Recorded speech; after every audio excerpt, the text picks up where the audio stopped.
thank you very much for asking me to come this afternoon and have a discussion about treatment of adjuvant treatment of GIST.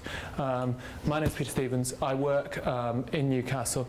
I was a clinical registrar up until a couple of years ago, and am now doing some research based mainly at Newcastle University, but also doing some clinical work at within the northeast.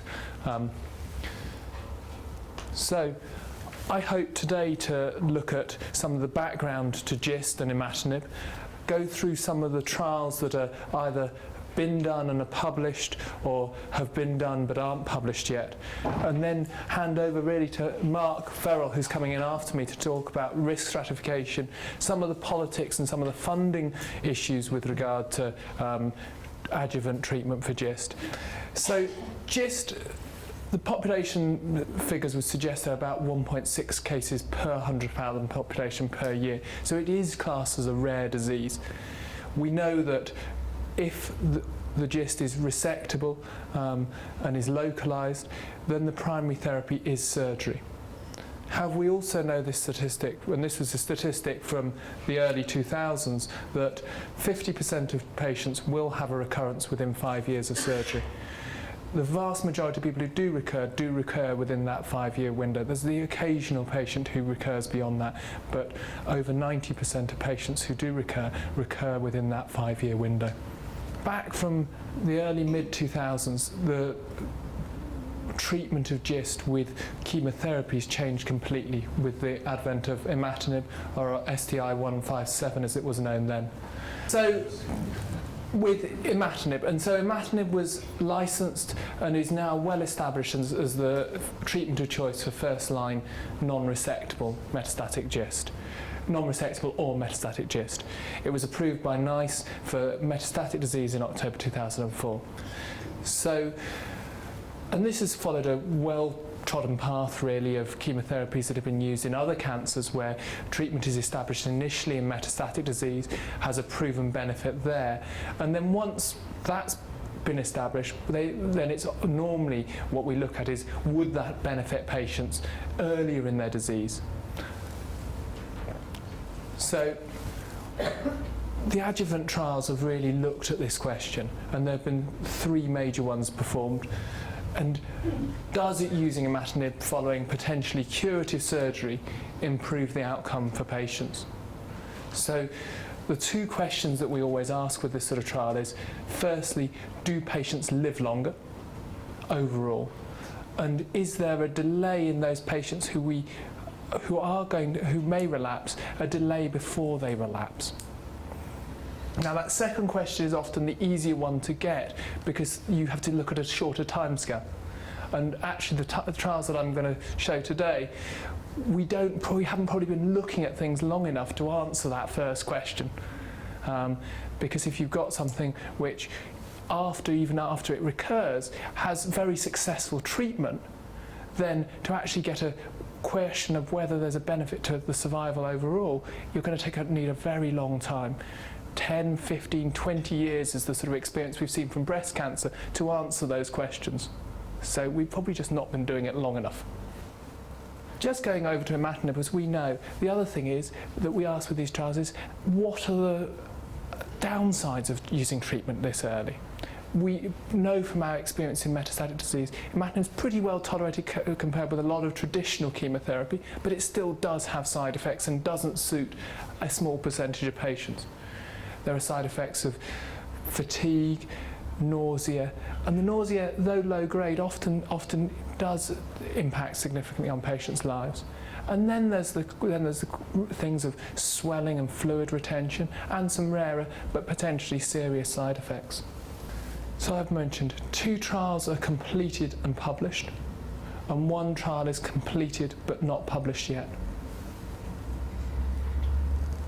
So the first trial was done by an American group known as the Intergroup.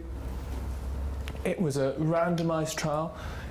Neither the researchers or the patients knew what the treatment was, so it was a double-blind trial. It was run over a lot of centres, and it was comparing treatment with Imatinib with treatment with a placebo. had about 800 patients, under 800 patients, 713 patients originally. I think the target was about 750. It included a large population group. So any patient who'd had a GIST, which was KIT positive by HC, more than 3 centimetres. And if you look at the sort of UK databases on how many patients that would have included, that's probably 70+% of patients who receive surgery in the UK. So it's a large population group. And though they looked in retrospect at groups within it, that wasn't planned. So the numbers of people with what we might now regard as higher risk GIST weren't necessarily that big to give an answer.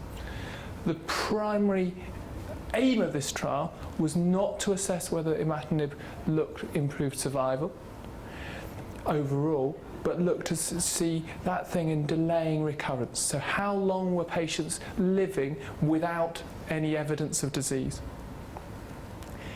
If patients showed an evidence for disease, they were allowed to cross over to the treatment arm. And there were some patients in this trial who, when the trial was thought to be positive, were allowed to cross over to that point. So they didn't wait to have the recurrence, they were allowed to cross over earlier. The basic structure of this, there were 713 patients. They all had potentially curative surgery, and after surgery they were randomised to either having a year's worth of Imatinib at 400 milligrams once a day orally for a year, or to a placebo tablet.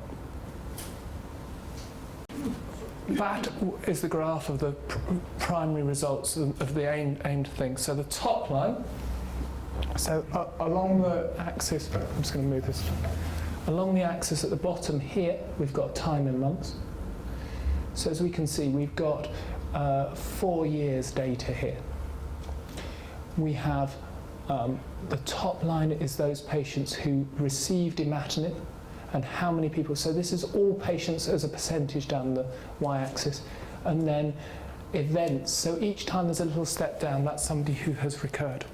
So you can see from the top line, the patients who received Imatinib did better over time. There were fewer recurrences in that group.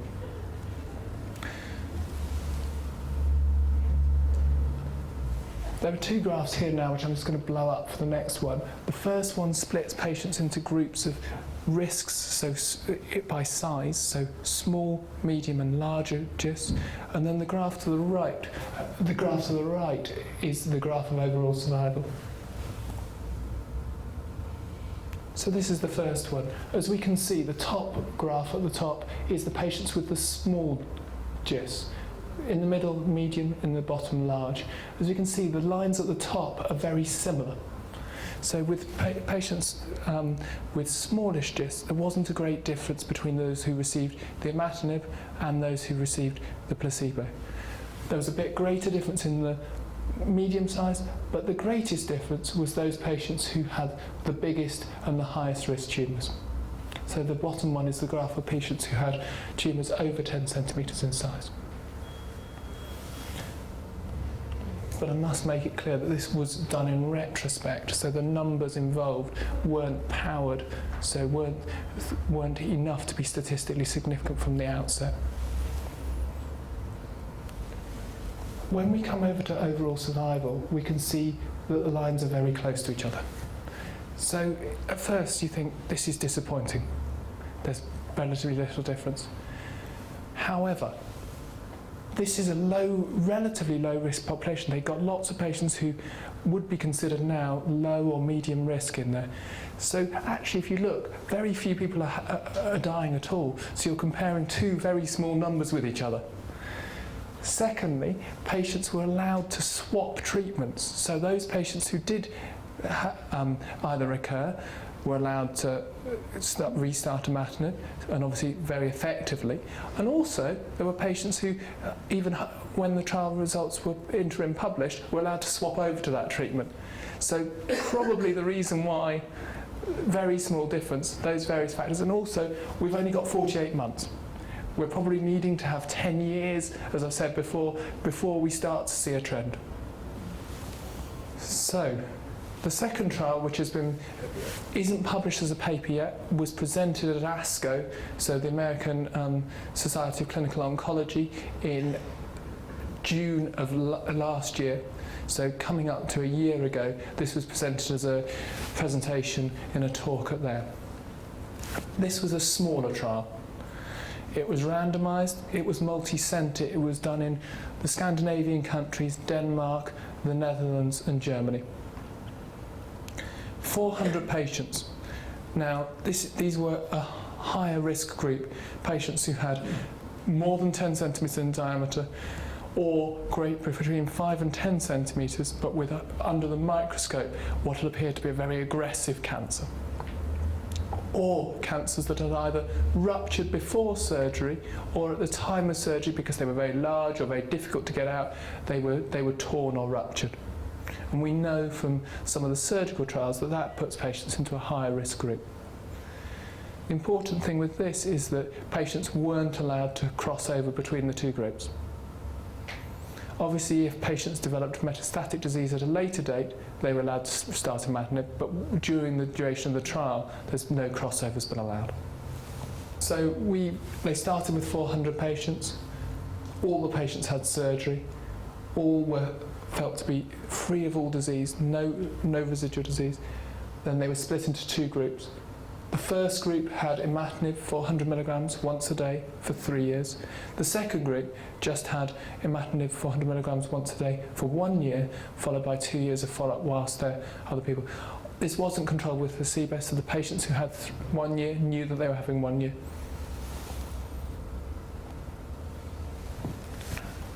So here we have the same graph. So this is recurrence-free survival, not overall survival. The top line shows the patients who had 3 years of treatment, and the bottom line, 1 year of treatment. This is beyond following the cessation of treatment. So we can see that so up to here, this is the duration that this red line were on treatment, so the lines start to track. Then probably they track relatively closely for another 12 months, and then at this point becomes a marked difference between the two patient groups in terms of recurrence-free survival. So we have to remember these look quite different from the results that we saw with the last trial. This is a much higher risk population. So this is a population that we would worry about to a far greater degree. Again, at the moment, we've got overall survival data. So because of the greater difference in higher risk, we are seeing a difference even at 5 to 7 years. So maybe in this population, I was saying we probably needed to wait 10 years for that. But in this population, by 5 to 7 years, we are seeing a significant, relatively small, but probably 10% difference that's becoming robustly out. There is another trial which hasn't been published yet. This is run by the European Collaborative Centre in Brussels. This is looking at 2 years of Imatinib compared with observation only. It's not compared with placebo. It was started a long time ago. So it was started when the others were being run. It's got 750 patients who've been recruited to it. It has pre-planned to split those patients into a high-risk group and an intermediate risk group, and has been designed that it should have the power to answer the questions that we want to ask for both of those groups. The end point of this trial is overall survival, and that's the reason we've not had any results yet, and we'll probably have to wait for a few more years yet. This is not an industry-sponsored trial. It's sponsored by the EORTC, who fund trials, so they can afford to do these long things without needing a commercial answer quickly. They actually took, the original thing was 750, I was on my last slide. They actually increased that number because they realised that they would need a higher number of patients to 900. Patients again had surgery and have been randomised to either 2 years of Imatinib or observation.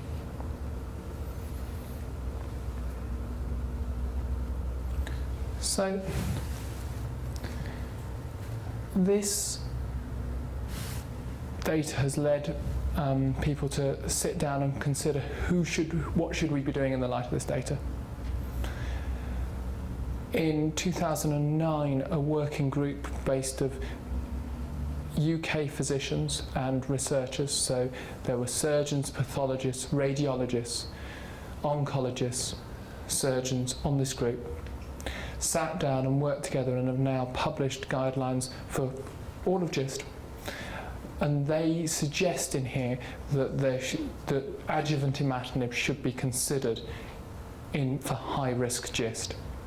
This was based on the results of the Intergroup trial, but at this point the SSG trial hadn't been published, and obviously we don't have the EORTC data available.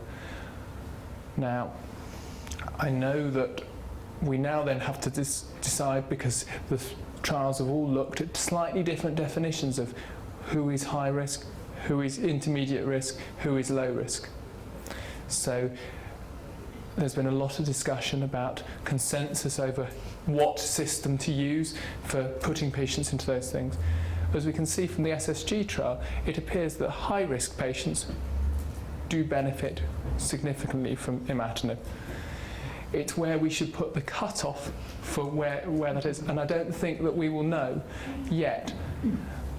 I think with regard to the EORTC data, that will be very interesting, because that will have enough patients in the intermediate group to hopefully give us whether that intermediate group do benefit. So Mark Verrill, who's one of my colleagues, who's a clinician, a consultant clinician at the Freeman Hospital, is going to just follow on from this and discuss the thoughts about patient stratification, patient selection, and some of the politics behind funding debates.